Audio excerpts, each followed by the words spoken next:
In die hande gee ek my lewe oor, want Here, troue God. In die hande gee ek my lewe oor, want Here, troue God.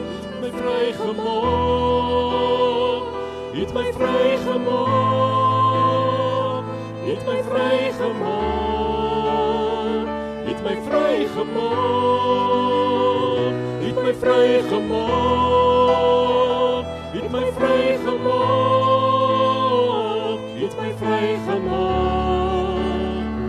U maak my vry. In die hande gee ek my lewe oor, want Here, troue God. In die hande gee ek my lewe oor, want Here, troue God. Het my vrygemaak, het my vrygemaak, het my vrygemaak, het my vrygemaak, het my vrygemaak, het my vrygemaak, het my vrygemaak. U maak my vry. Het my vrygemaak, het my vrygemaak, het my vrygemaak, het my vrygemaak, het my vrygemaak, het my vrygemaak, het my vrygemaak. U maak my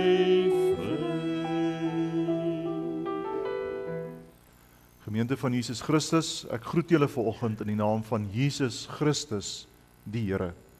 Dit is vandag tweede Lydingssondag. Julle sien dit ook aan die rangskikking hiervoor.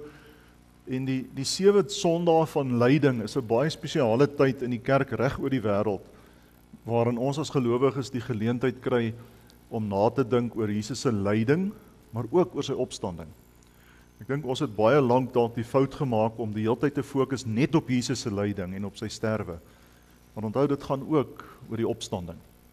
So aan die een kant treur ons oor die sonde en oor dit wat hier gebeur het, sodat Jesus moes sterf. Maar aan die ander kant juig en jubel ons oor Christus wat uit die dood uit opgestaan het. Kom ons maak ons oë toe en dan bid ons saam.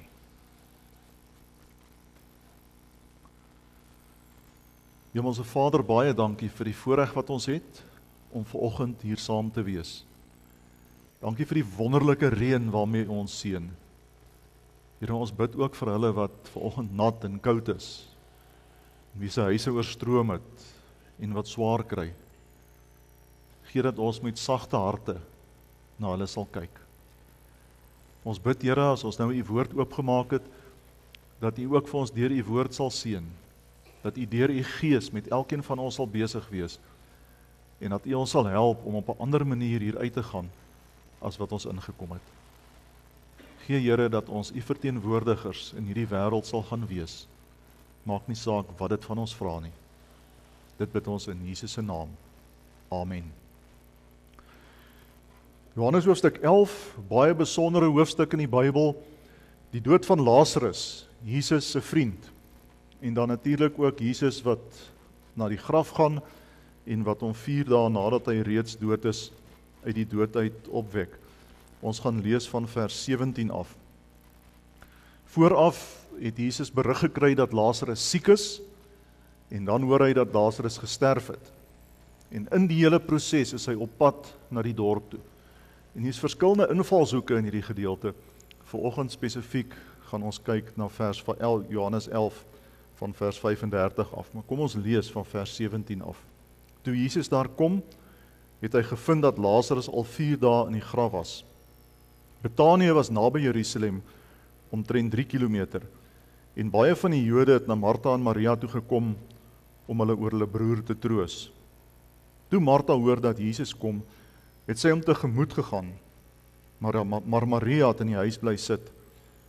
Martha sê toe vir Jesus: Here, as U hier was, sou my broer nie gesterwe het nie. Maar selfs nou weet ek dat God U alles sal gee wat U van hom vra. Jesus sê toe vir haar: Jou broer sal uit die dood opstaan. Maar Martha sê vir hom: Ek weet hy sal met die opstanding op die laaste dag uit die dood opstaan. Toe sê Jesus vir haar: Ek is die opstanding en die lewe. Wie in my glo sal lewe al sterwe hy ook. En elkeen wat lewe en in my glo sal in ewigheid nooit sterwe nie. Glo jy dit? Ja, Here, sê sy vir hom. Ek glo vas dat U die Christus is, die Seun van God, die een wat na die wêreld toe moes kom. Nadat sy dit gesê het sy haar suster Maria gaan roep en saggies vir haar gesê: Ons leermeester is hier en hy roep jou. Toe sy dit hoor, het sy gou opgestaan en na hom toe gegaan. Jesus het nog nie in die dorp aangekom nie, maar was nog op die plek waar Martha hom ontmoet het. Toe die Jode wat by Maria in die huis was en haar vertroos het, sien dat sy vinnig opstaan en uitgaan, het hulle agter haar aangegaan, omdat hulle gedink het sy gaan na die graf toe om daar te huil. Toe Maria daar aankom waar Jesus was en hom sien, het sy by sy voete gekniel en vir hom gesê: Here, as U hier was, sou my broer nie gesterwe het nie. En dan die belangrike verse. Toe Jesus sien dat Maria huil en dat die Jode wat saam met haar gekom het ook huil, het sy gemoed vol geskiet en was hy aangedaan. Hy vra toe: Waar het julle hom begrawe? Hulle het vir hom gesê: Here, kom kyk. Jesus het gehuil. Die Jode sê toe: Kyk hoe lief het hy hom gehad. Party van hulle het ook gesê: Kon hy wat die oë van die blinde genees het nie ook gemaak het dat hierdie man nie sterwe nie. Jesus se gemoed het weer vol geskiet toe hy by die graf kom. Dit was 'n rotsgraf en daar was 'n klip voor die ingang gerol. Jesus sê toe: Rol die klip weg. Ons gaan net tot sover lees. Net vir interessantheid, Johannes 11 vers 35 is die kortste vers in die Bybel. Jesus het gehuil. Jesus het gehuil. Ek woon onlangs 'n geleentheid by, en die spreker by die geleentheid begin deur die vraag te vra: Wat breek jou hart? Wat breek jou hart? Dit het my so vir 'n oomblik in my spore gestop, want skielik moes ek daaroor dink. En skielik moes ek vir myself vra: Maar wat is daar in hierdie wêreld wat my hart breek? Gewoonlik is dit 'n uitdrukking wat ons gebruik wanneer dit oor verhoudings gaan, hè? Wanneer iemand vir wie jy lief was of lief is, die verhouding verbreek, en dan het ons die gewoonte om te sê: Maar my hart is gebroken, of sy hart is gebreek, of haar hart is gebreek. Maar vriende, dit gaan oor baie, baie meer as dit. Die groter vraag is: wat is daar in hierdie wêreld wat ons diep seer maak? Wat jou binneste roer? Wat jou tot trane dryf? Want dis wat gebeur wanneer 'n mens se hart regtig breek. Dis nogal nie iets waaroor mens eintlik wil dink nie waar nie. Want dit gaan oor die sleg en die seer van hierdie wêreld. En tog moet ons dit doen, want dit help ons om op 'n ander manier na die wêreld te kyk, na die mense om ons te kyk. Dit help ons so 'n bietjie om ons in ons spore te stop en minder arrogant oor ander mense se seer te praat. Ek lees in die week hierdie aanhaling: I've had my heart broken in a lot of different ways, a lot of different times, by different people. Whether it may be a family member, a girlfriend, a friend, or just all types of relying on people, making yourself vulnerable to people. En dis mos die een ding wat ons nie graag wil doen nie. Ons wil onsself handhaaf. Ons wil veg vir ons regte. Ons wil weet wie ons is en leef dat ons weet wie ons is. En op 'n manier stom dit ons af vir al die seer en die sleg in hierdie wêreld. Dink vir 'n oomblik wat deur jou gedagtes gaan as 'n arm ou in hierdie nat weer op die sypaadjie staan. Of as jy hoor van 'n ongeluk waarin 'n klomp mense dood is. Die 5de busongeluk in die week wat verby is. Die oorlog in die Oekraïne, die oorlog in Gaza. Wat gaan deur jou gedagtes as jy hoor dat daar in hierdie land elke 19 minute iemand vermoor word? Raak dit jou? Ontroer dit jou? Maak dit nog saak? Of het ons so afgestomp geraak, dat dit maar net deel van elke dag geword het? Wat breek jou hart? Skielik word dit persoonlik, nie waar nie. En miskien is lydingstyd 'n goeie tyd om daaroor na te dink. Terwyl ons nadink oor die lyding van Christus en oor dit wat hy in hierdie wêreld ervaar het en dit wat hy hier kom doen het, moet ons dalk anders kyk en anders dink. En daarom die vraag vanoggend vir 'n tweede keer. Wat breek jou hart? Wat breek jou hart? Die antwoord is nogal dikwels interessant, nie waar nie? Want 'n mens kom agter dat dit eintlik oor jouself gaan. Dit gaan oor die seer wat jy ervaar, wat jy beleef. En as dit nie joune is nie, dan is dit maklik om dit te laat verbygaan. Of as deel van die antwoord op die vraag wat jou hart breek, die stikkindheid van hierdie wêreld. Die seer van hierdie wêreld. Skyfie wat ek vir julle wys is 'n skildery wat iemand gemaak het, wat iets van die ellende van hierdie wêreld weerspieël. Die seer, die pyn, die oorlog, die moord, die ongelukke, die armoede, die hongersnood, die stikkindheid van hierdie plek waar jy en ek elke dag is. Miskien moet ons in lydingstyd 'n groter vraag vra en 'n belangriker vraag vra. En dis ons tema vir vanoggend. Wat breek God se hart? Wat breek God se hart? Want dit moet ons as sy kinders dwing om anders na die wêreld te kyk. Waarom? Want God kyk anders. God kyk anders. En as jy vanoggend die vraag wil antwoord wat God se hart breek, dan is die antwoord eintlik eenvoudig. Dis een woord. En dis sonde. En dan beteken sonde nie 'n lysie van moets en moenies wat jy en ek doen of nie doen nie. Sonde is in sy wese die verwerping van God se genade.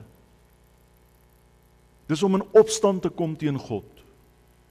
Dis om God se geskenk van genade nie te aanvaar nie. En as jy dit doen, dan speel dit uit op allerlei verskriklike maniere in hierdie wêreld.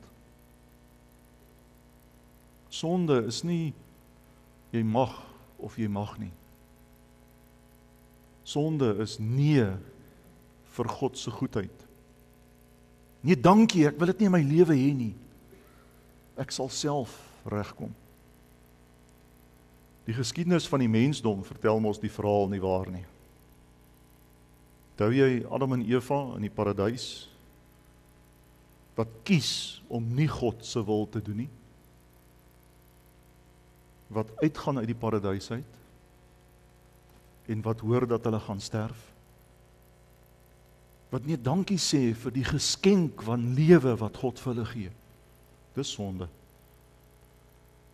Noag wat gehoorsame ark bou en die vloed oorleef. En na die vloed, dan lees ons hoe hy dronk in sy tent lê waar sy kinders hom kry. Die verhaal van Israel. Israel, God se uitverkore volk met wie hy 'n verbond gesluit het, vir wie hy in die beloofde land instuur en sê gaan leef as my volk sodat die ander volke kan sien wie ek is. En wat doen hulle? Hulle is 'n klaaglike mislukking. En dan gaan hulle in ballingskap en hulle kom terug en mense wou sê, maar nou het hulle sekerlik hulle les geleer en dan doen hulle dit weer.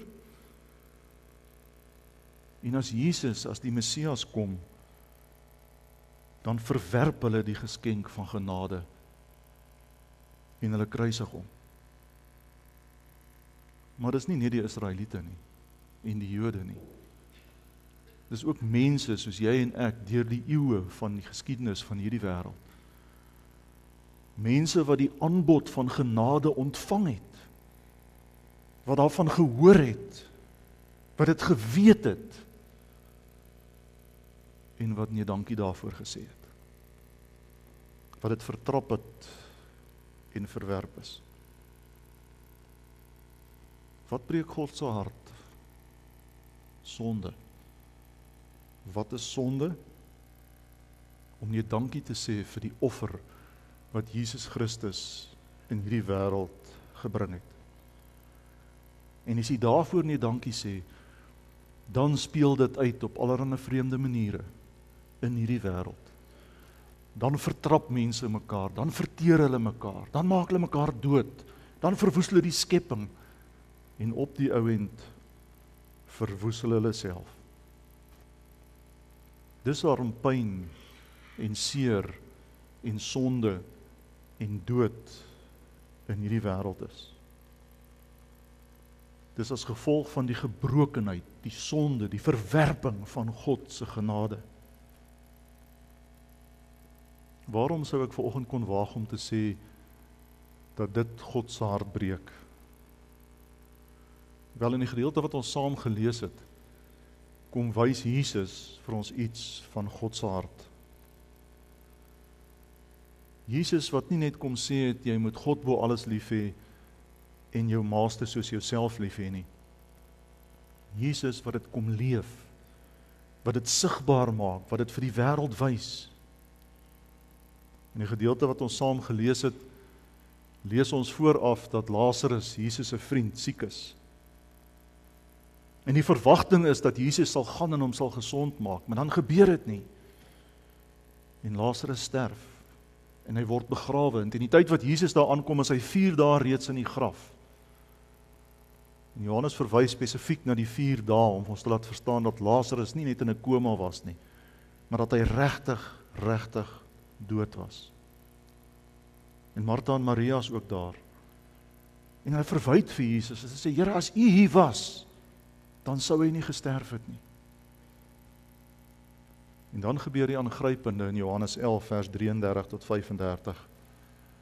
Toe Jesus sien dat Maria huil, en dat die Jode wat saam met haar gekom het ook huil, het sy gemoed vol geskiet, en was hy aangedaan. Hy vra toe, waar het julle hom begrawe? Hulle het vir hom gesê, Here, kom kyk. En dan lees ons, Jesus het gehuil. Jesus het gehuil. Hoor jy die gebroke hart van die Vader? Jesus wat na Maria kyk, en na die mense wat saam met haar is, en wat aangedaan raak, wat aangegryp word, wat ontroer raak, wat huil. Jy moet daaroor gaan dink. Die Seun van God, wat na mense kyk, en huil oor hulle pyn, en hulle nood, en die dood. Dis waarom die gebrokenheid van hierdie wêreld God se hart breek. Dis die spreekwoordelike ellende van die mensdom. En die dood wat deel geword het van hierdie wêreld. Jesus huil nie net nie. Hy doen ook meer. Hy wek vir Lazarus uit die dood op. Dis wat die Vader kom doen het. Dis die Vader se reaksie op sy eie gebroke hart. Hy het 'n plan kom maak. Hy het 'n radikale plan kom maak toe hy sy seun na hierdie wêreld gestuur het.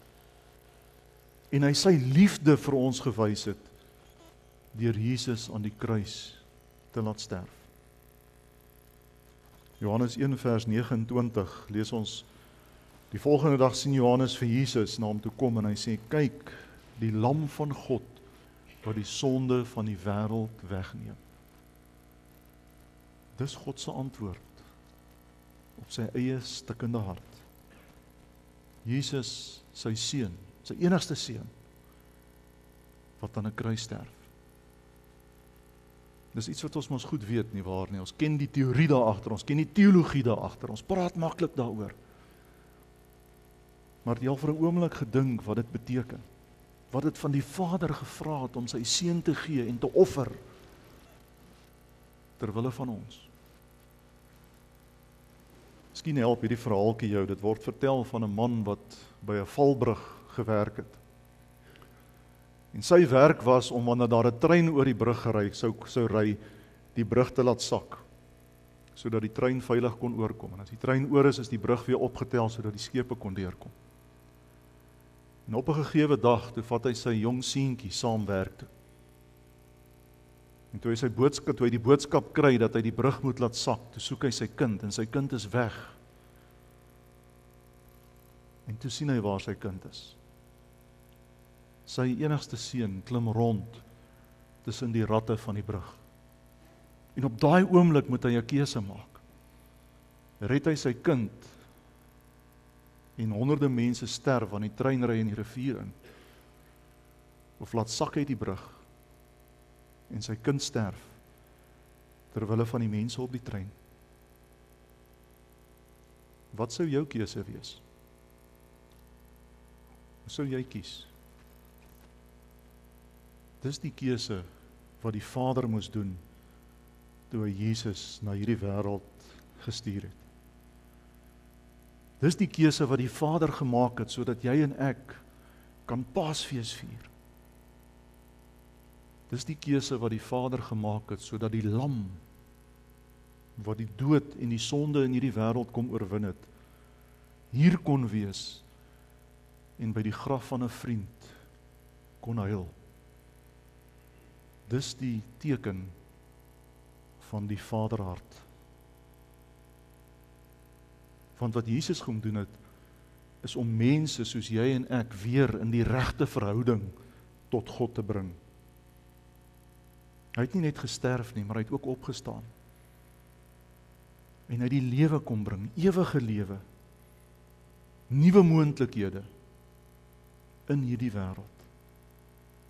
Petrus sê, onthou jy verlede week, hy het genesing gebring. Hy het genesing gebring. 1 Petrus 2 vers 9 vertel iets van ons nuwe status as gevolg van Jesus se koms na hierdie wêreld. Hy skryf, julle is 'n uitverkore volk, 'n koninklike priesterdom, 'n nasie wat vir God afgesonder is, die eiendomsvolk van God, die volk wat die verlossingsdade moet verkondig aan hom wat julle uit die duisternis geroep het, na sy wonderbare lig. Kyk mooi na vers 10.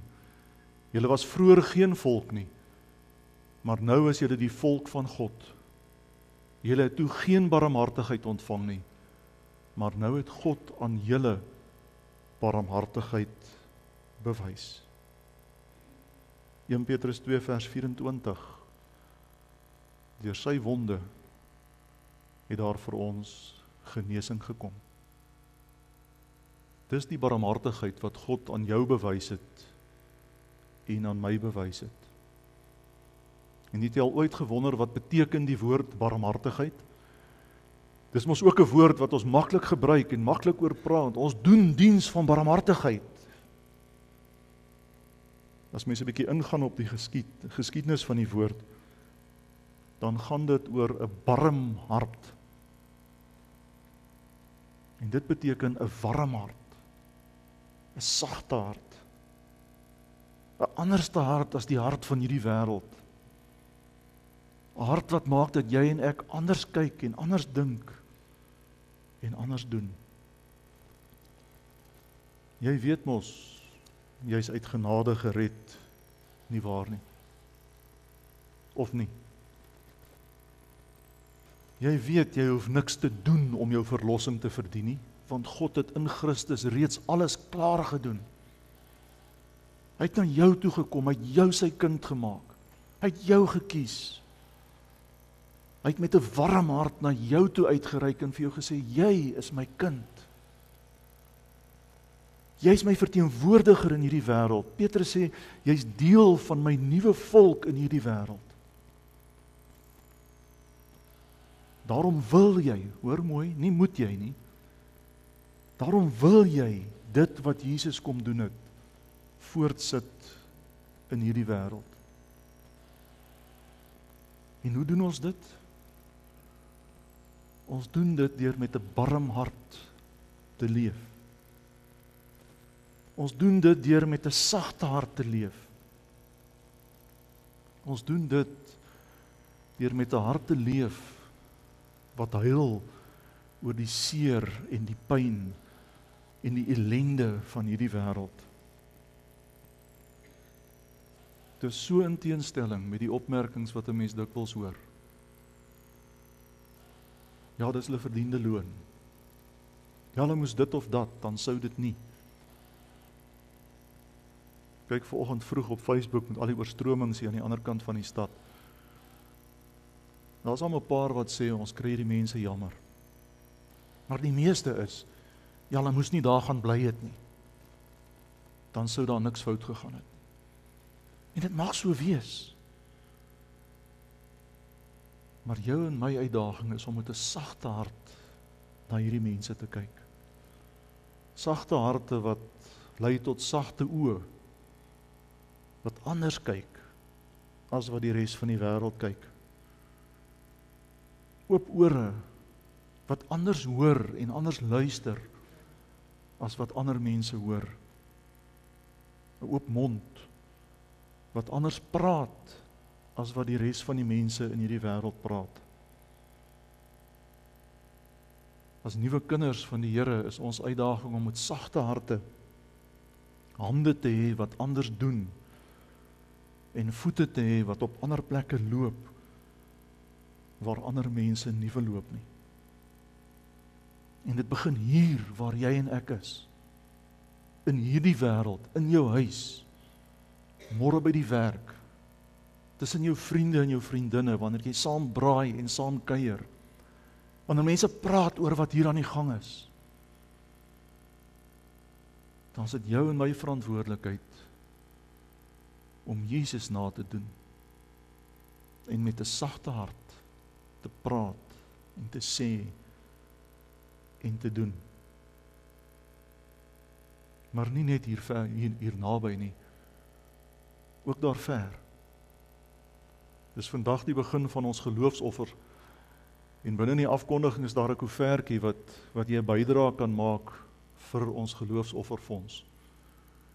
En dis geld wat gebruik word om sendelinge te ondersteun wat ver in die wêreld onder mense wat die Here nie ken nie, in haglike omstandighede besig is om die evangelie te verkondig. Mense wat daar met sagte harte 'n verskil maak. Mense wat daar iets van God se stikkende hart vir die wêreld wys.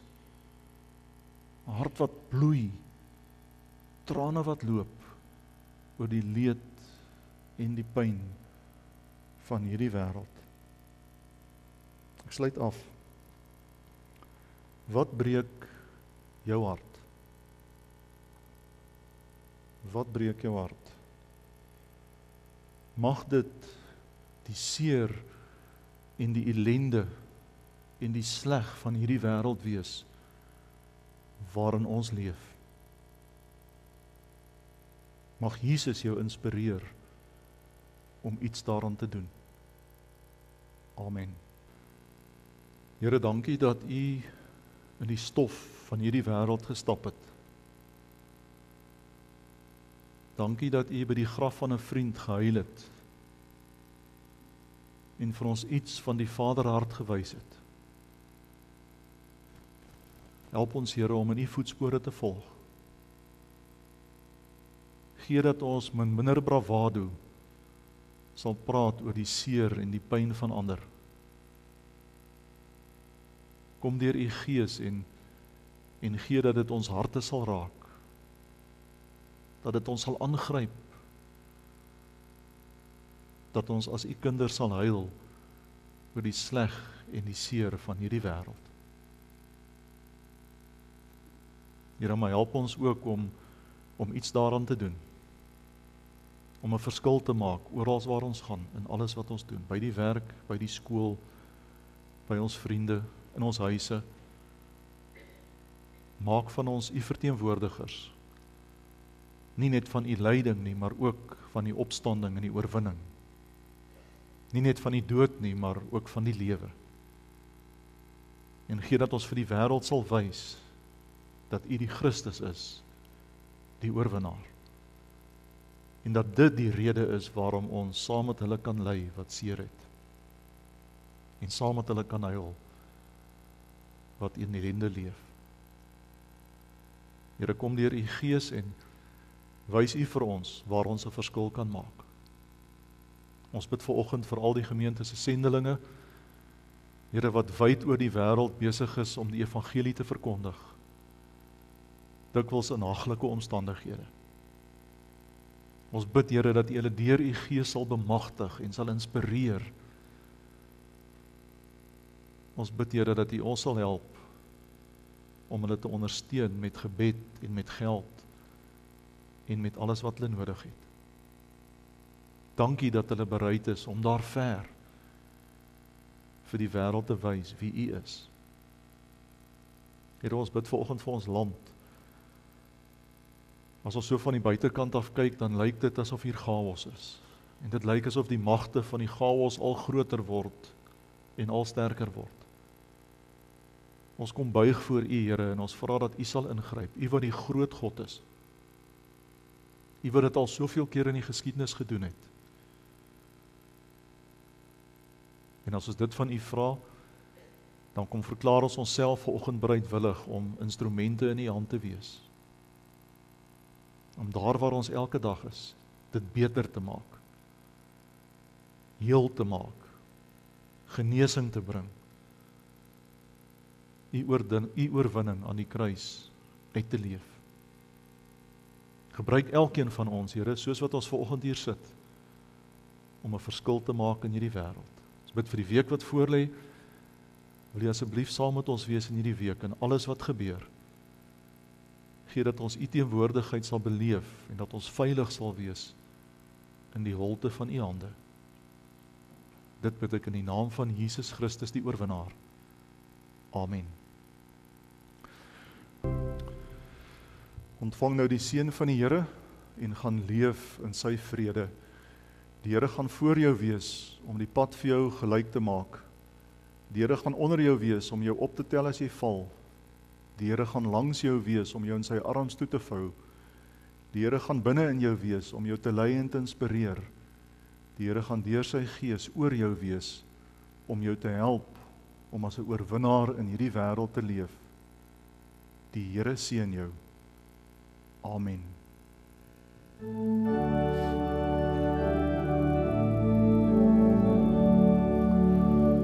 Die Here seën en beskerm jou. Die Here verhoor jou gebede. Vrede vir jou, vrede vir jou, vrede vir jou vir altyd. Die Here seën en beskerm jou. Die Here verhoor jou gebede. Vrede vir jou, vrede vir jou.